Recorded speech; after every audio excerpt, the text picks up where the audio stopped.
Hello and welcome. Are you in love with the Ares Bridge, but need a ship on a budget? Or perhaps you just need something small that can land on any small landing pad or anywhere in the world, but yet you need a lot of crew space? Well, the Ranger is the ship for you. So, the Ranger here is a Safari class ship. This means that this is an early game ship that you can go ahead and play around with, anywhere from probably about level 15 or so onwards. Um, this particular ship is built in a modded build, but you don't need mods to build something very similar to this. So if you like the ship and like, well, not exactly how it is, but very close to how it is, you can pretty easily build this in the vanilla game as well. Um, and then, yeah, it's got three habs that can be whatever you want, plenty of crew space, and it's small. So let's go ahead and take a quick tour, show you how it's built, and show you that even though it's on the lower end, it can still compete.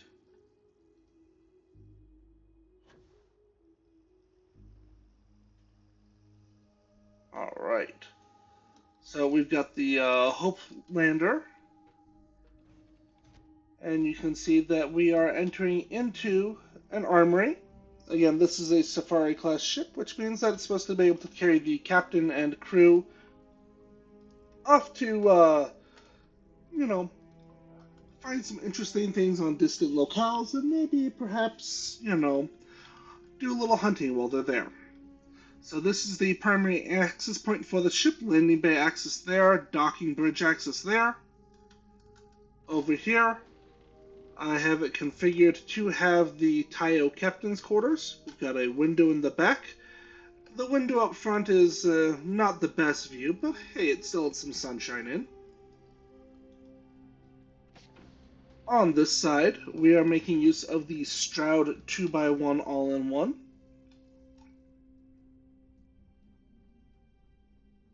And then, of course, the Ares Bridge. Nice, simple ship on the inside, plenty of space. The Ares Bridge, of course, does provide a lot of crew capacity. So if you like large crews, you don't need to carry anything else. So let's go ahead and take a look at how this is built. Now, you will note the max crew is currently 4. That is primarily because even though this gives you 8 crew stations, you only get crew capacity by whatever your, say, weapons, engines, shield, etc. provide. So, if you want higher crew capacity, we need to go ahead and slap a few more weapons on this, maybe upgrade the engines or the reactor, and take it from there.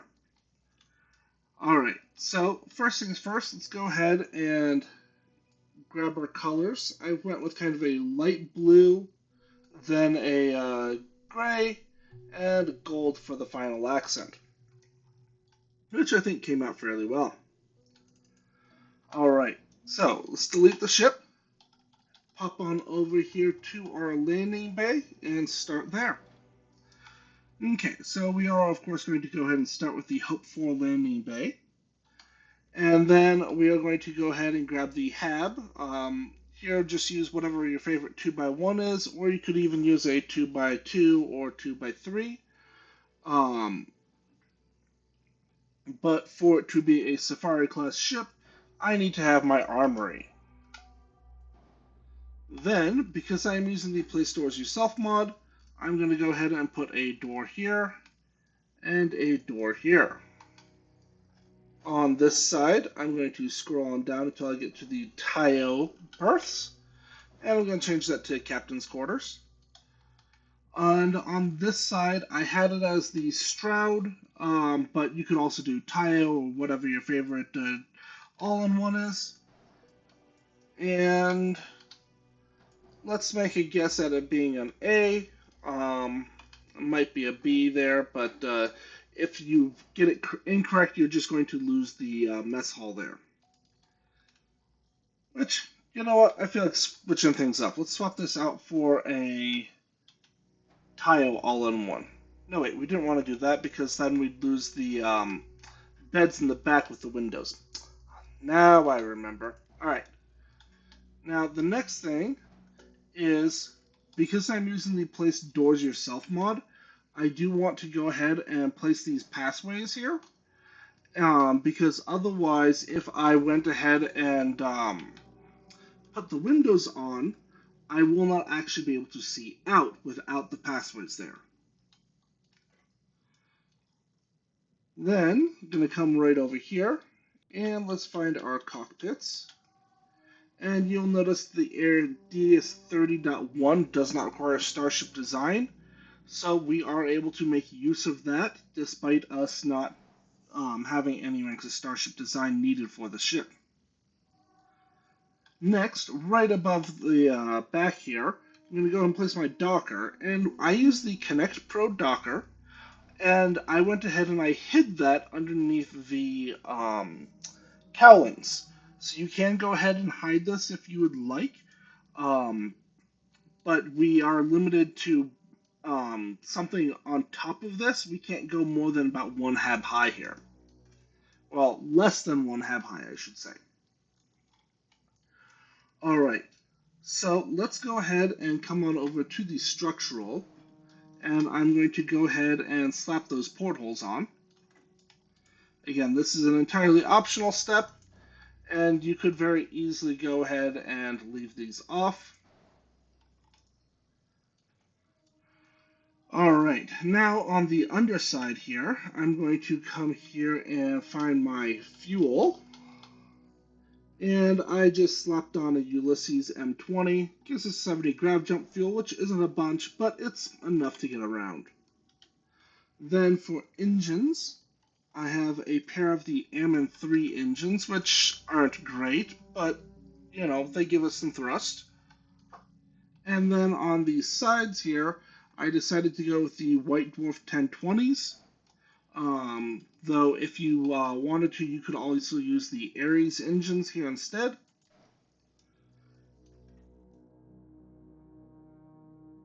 And then that is that. Alright, so next thing here is on either side of the rear part of the landing bay. I'm going to go ahead and grab myself the Acculander 11s. I have 2 of these on the ship. And then in front of them, we're going to go ahead and put our reactor and grav drive.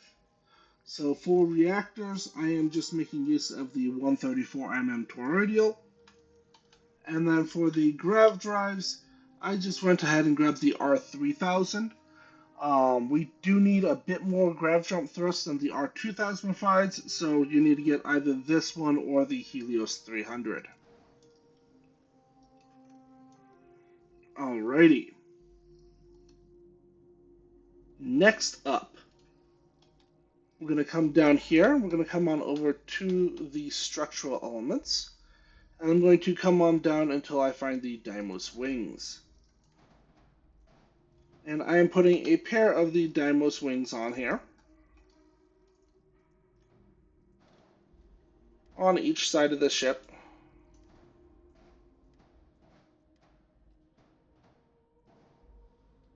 And then off of that, I am going to go ahead and place the Nova braking engine.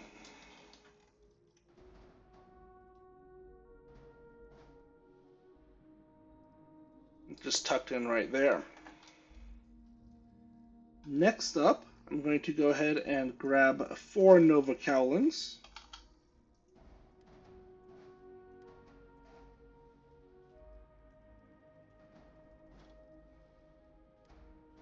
And if you are doing this in vanilla, you will need to flip glitch this into place over the engines. Alright, now that we have this in place, I'm going to go ahead and pull this Nova cowling off. And right here, I'm going to come on over to these shields and grab that deflector SG30. and then put that back on. Then up top, I'm going to go ahead and grab the Nova cowling, and then convert this to the rear one, and then I'm going to slide this forward so that way it is now covering the Docker. Then I'm going to push this forward so that way it is clipping into the bridge. Do note that even though it is clipping into the bridge, it is not really visible. I mean, if you look up, you might see it, but you will never actually bump into it.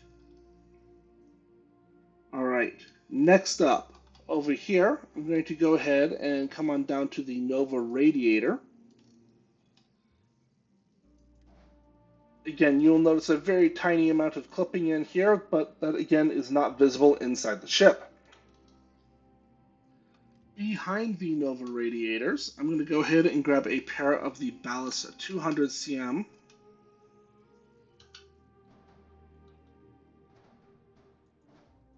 And place just like so. Then, let's go ahead and find ourselves some Deimos spines. And place those on top. And then finally, this is basically the only part that you cannot do with mods, is on the underside of this. I am actually attaching a Horizon weapon mount, and that's how I put the two weapons under here. Without the mods, you will just need to go ahead and place weapons like out here or up here, just, any of the various places. You just can't have little chin-mounted blasters. Alright, speaking of the chin-mounted blasters, let's go ahead and scroll down to see what I chose. I grabbed 4 of the Disruptor 3300s, just because particle beams are how you play on Extreme, and we can almost fully power these. And as you can see, that is the ship. All we need to do now is go ahead and assign our weapons. And if you like the look of the Ares engines,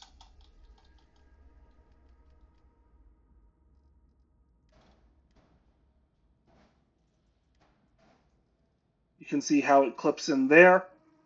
If we were to go ahead and delete this, you can see we do lose mobility by using the Ares instead of the White Dwarfs, but we also save some reactor power. So going ahead and just doing this, you can see we would end up with an 83 mobility, which is still plenty good. But it's just, not the 98 or whatever that we get with the White Dwarfs. Also, I didn't like how you can kind of still see this clipped in with the engine. So that's the other part of the reason why I went with the White Dwarfs. But now you can see we only have 25 equip power needed, which means that if you get the anitronic fusion skill, you can fully power everything. Not that I would expect you to have that if you're playing this as an actual early game machine.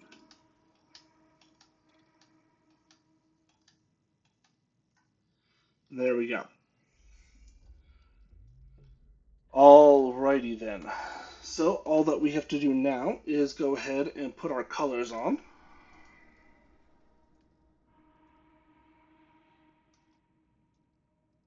And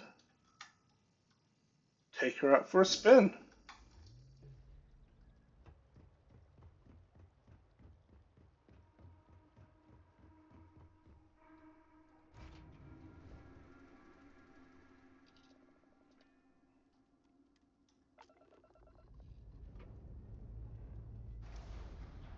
And as you can see, this particular ship was built off of a capture, so I need to spend a quick moment repairing it before we head on out.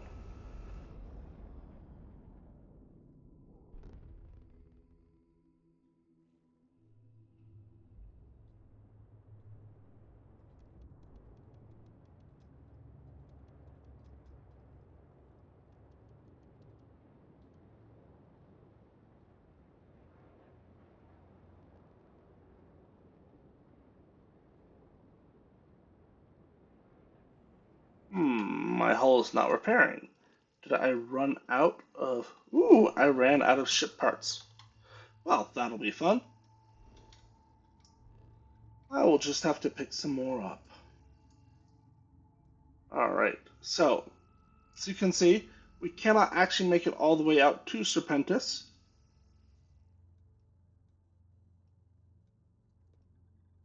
And that is because we just do not have enough fuel.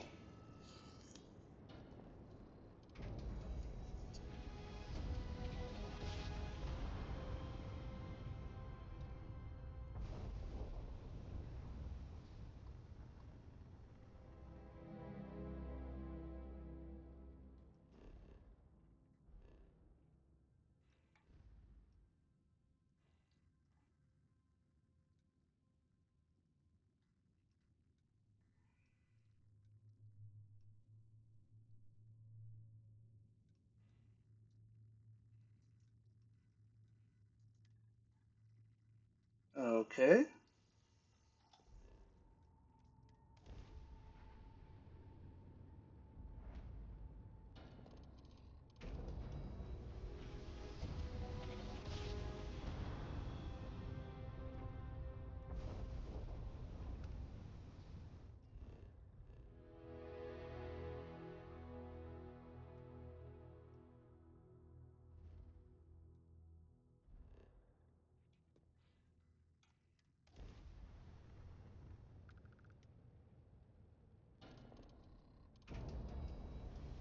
And a few jumps later.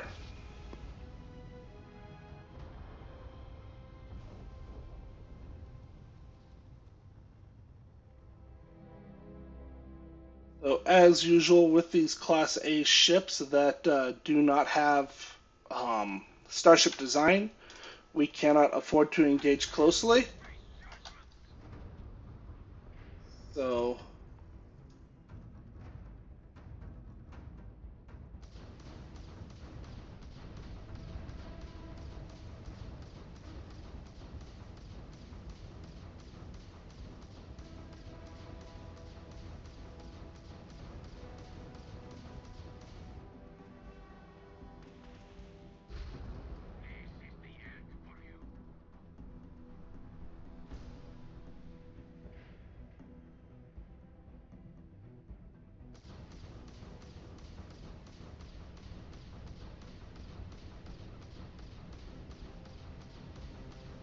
we will go ahead and perform the usual strategy of run away and then fly backwards.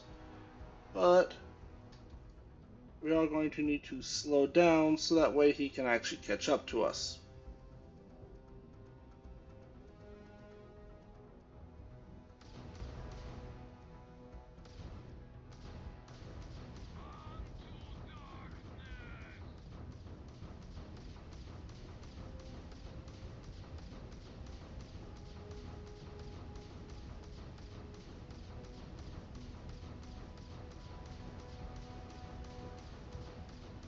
And this is also the reason why I use the disruptors on these lighter vessels, because they have the longest range. So I am hitting him even at 4K, and none of the other particle beams would allow me to do so.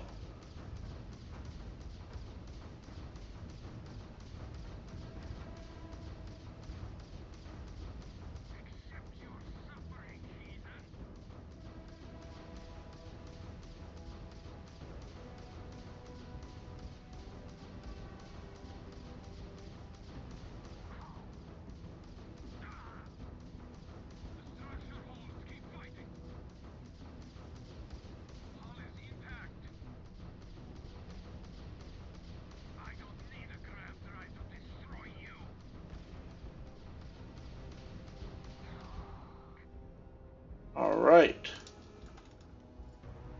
So that is one down. And now we just need to go find his buddy, who was not keeping up.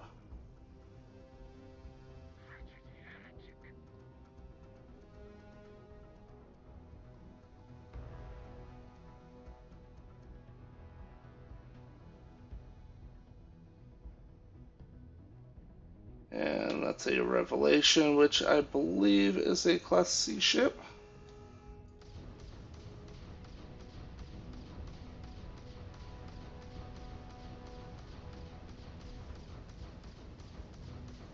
And we just, again, do the exact same thing.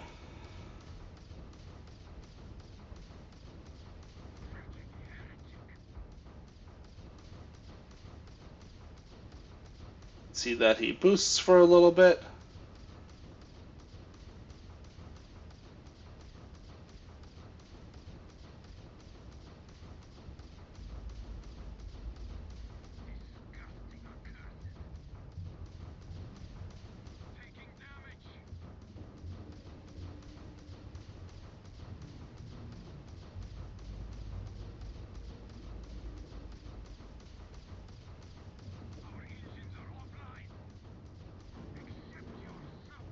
Okay, so we got a lucky hit on his engines.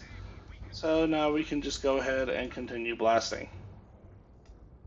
And that is that. So personally, I don't particularly find these more early game ships all that interesting to do additional fighting on, just because it's the exact same thing.